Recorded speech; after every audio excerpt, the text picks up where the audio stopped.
Hi friends, welcome back to our channel. ఇప్పుడు నేనైతే ఈ పాయల కూర పప్పు చేస్తున్నాను. దీనికోసం కావాల్సినవి కందిపప్పు ముందే అరగంట ముందే నానబెట్టుకొని ఉంచుకున్నానండి. ఒక టీ గ్లాస్ అయితే మాకు సరిపోతుంది.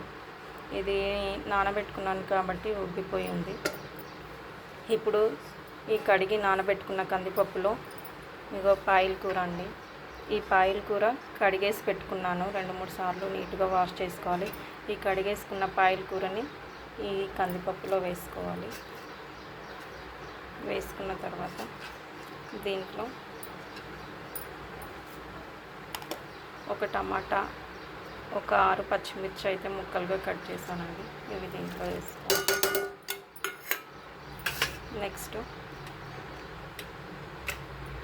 చింతపండు, కొంచెం చింతపండు వేసుకోవాలి.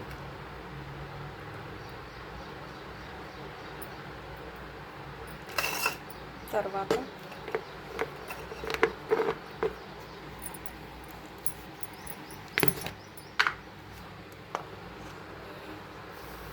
కొంచెం పసుపు,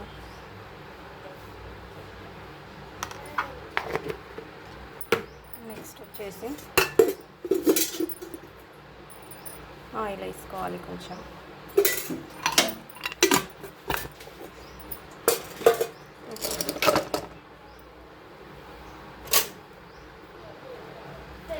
ఇప్పుడు దీన్నైతే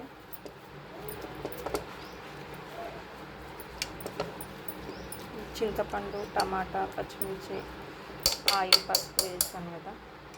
ఇప్పుడు దీంట్లో వాటర్ సరిపోవడానికి వేసుకోవాలి, లేదంటే మాడిపోయే ఛాన్స్ ఉంటుంది కదా. కొంచెం వాటర్ వేసుకొనేసి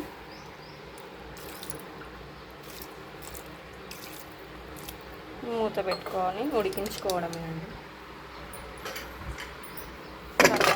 ఉడికిన తర్వాత ఉప్పు యాడ్ చేసుకొని తాలింపు పెట్టేసుకోవాలి.